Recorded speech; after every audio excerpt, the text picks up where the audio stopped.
Howdy Rams, I'm James Hall and welcome to the one and only Thursday Wrap-Up. Cam held the fort down last week for me, but it is good to be back. So to start things off, both the men and women's basketball team took on the UNLV Runnin' Rebels earlier this week, but had differing outcomes. The men struggled during their time in Las Vegas, much like they have all season on the road. However, their road record, at the 500 mark, this could have gone either way. In fact, let's take a look at the action from Tuesday. Here we're going to see a little bit of shake and bake, make some room by Bryce Hamilton, who's going to drop a nice deep two-pointer there. Here they're going to try and move the ball around, unlike what they usually do, trying to drive to the hoop. It's eventually going to find a wide-open Amari Hardy, who drops the three easy. Now, this is where the Running Rebels usually do. Trying to go down, Nico Carvaccio says no, but they leave Jonah Antonio wide open for a deep three. His specialty, he nails it. Now, the Rams trying to make something happen. Isaiah Stevens to Nico Carvaccio, hits Kendall Moore out there for a three of their own. Now, Bryce Hamilton, who had a day, isn't okay with that, so he's going to go and drive down himself for a nice easy two. Carvaccio, not willing to be outdone, puts on the spin cycle off the glass for two himself in the paint. Now, this is the physical part of the Running Rebels. Here is Hardy trying to make some space, drops it down to a wide open Hamilton, who dunks over two Rams.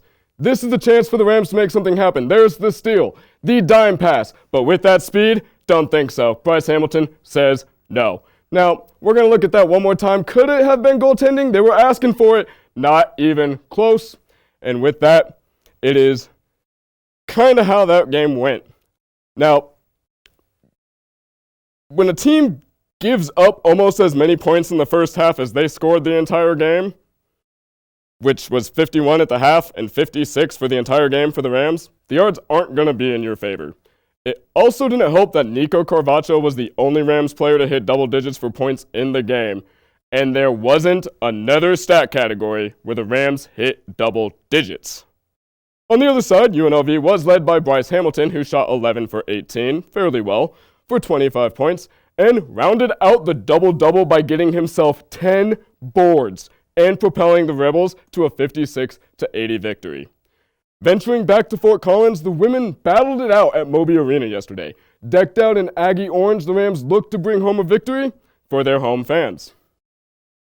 Here is going to be Mackenzie Ellis, who just gives herself a nice easy layup there for two. Now, Laura DeVos is going to drop it off to Tori Williams, who drains a three. Here it is again, but this time it's at the top of the key.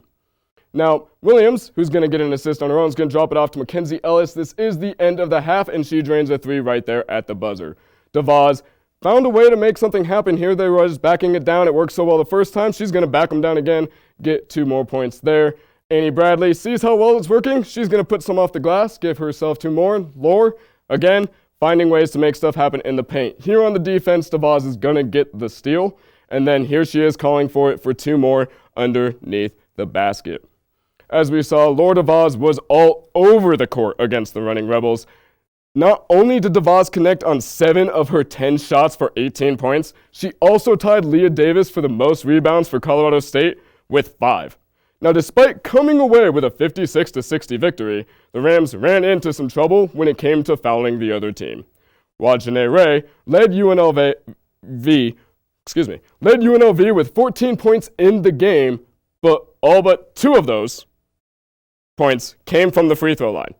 Yeah, Wade finished the game shooting 1 for 8 from the field. Not the best, but she was almost perfect from the free throw line, ending the game 12 for 4. Without the foul trouble, UNLV probably wouldn't have even been in this game. As we look towards the weekend, there is another opportunity for Moby Madness to influence the Rams. The men are staying in town on Saturday to take on the San Jose State Spartans. After dropping to 6th in the conference with their loss on Tuesday, the men's team will be looking for what should be a fairly easy win. But that was said last week about the Wyoming Cowboys. The Spartans, who are 3-12 in the conference, are led by Seneca Knight, who for points per game at 16.2 and rebounds per game at 5.8. Also leading the Spartans in 2 categories is Bray Ivy, with his 2.6 assists per game and 1.3 steals. These 2 are going to be on the Rams' radar this weekend as they look to right the ship that was sitting at 2nd in the conference only a couple weeks ago, with 3 games left in the regular season. And speaking of being near the end of the season, The women's club hockey team will be playing their final regular season game on Saturday against the University of Denver. Like any other sports at Colorado State, their final home game will also be Senior Day, where the Rams will be saying goodbye to 4 seniors when the season comes to a close. They are Stephanie Talone, Kristen Perry, Katie Hurley, and Amanda Seltzer. Talone, who leads the team in total points for the season, was able to get 10 points in her last 5 games, splitting them evenly between goals and assists. As for the other 3, Perry was able to get 8 points, 3 goals, and 5 assists, and Hurley put up 2 by getting a goal and an assist each. Unfortunately for Seltzer, she hasn't played again since their game against Midland and didn't help the team on the board during that game. The game will start at 8 o'clock at night on Saturday at Epic Ice Arena here in Fort Collins, and I'm sure the ladies would love some support against their rivals in the capital. As we wind down towards the end of the show, this is the time for Fact or Fiction. Y'all know the rules by now. I have a minute to explain why 11 statements are fact or fiction. With Cam not being able to get all of them answered last week, we are 0 for 3 so far, but I'm looking to change that tonight. With that being said, start the timer. Jimmy G is the 49ers' problem. Fiction. He literally just led them to the Super Bowl. It didn't work out in their favor. That's what next year is for. Next question. CSU men's basketball will beat San Jose State. As I said, they should. It should be an easy game, but with their struggles against Wyoming, this is going to be interesting to see. Next question. Moby Madness is fading. Fiction. Moby Madness is alive and well. It just requires the fans to actually go and make it happen. 4. CSU softball will win the Mountain West again.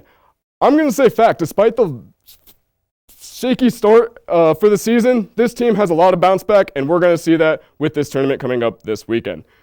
Number 5, Garrett Cole was the best 2019 MLB signing.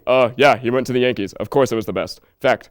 Number 6, the 2020 NBA All-Star Game was the best ever. Fact, they actually played defense. That's what I want to see from an All-Star game. 7, Tom Brady will retire a Patriot. Fact, that's all I'm going to say. I'm not going to say much about Tom Brady, but unfortunately, that was not all 11. I need to work on this. However, with that being said, that is all the time that I have for you today. But make sure to follow us on Twitter to stay updated on everything over the weekend, as well as tune in to Monday's show, where we will break down the games of the weekend. As always, have a great night, Rams.